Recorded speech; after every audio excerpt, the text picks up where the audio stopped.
This is the color conversion chart that will be included in your expansion pack. As you can see on the left, we've got the old name and number. On the right, the new name and number.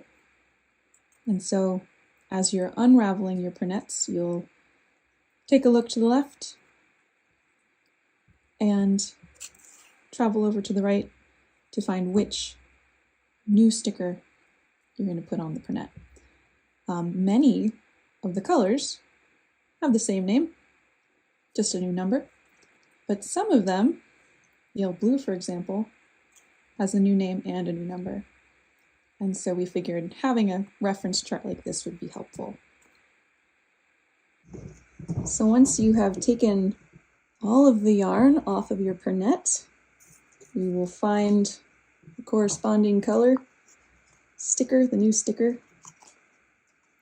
We're working with grape right now. And you're welcome to peel off the old sticker if you'd like, but it would be just as successful to just put the new sticker right over it. And what we do here at Vävstuga is we find that middle point between the two sections of information, and that sort of goes, that's right where the pirnette folds.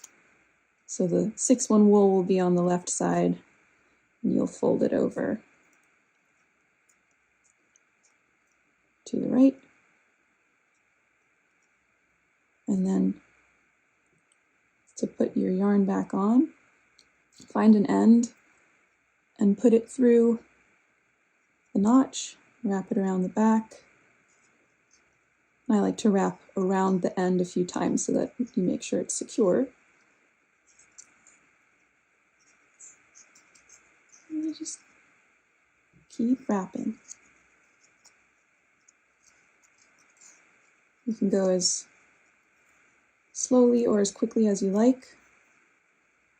The main goal is to just make sure that the right color is matched on the right pirnette with the name and the number for your own reference.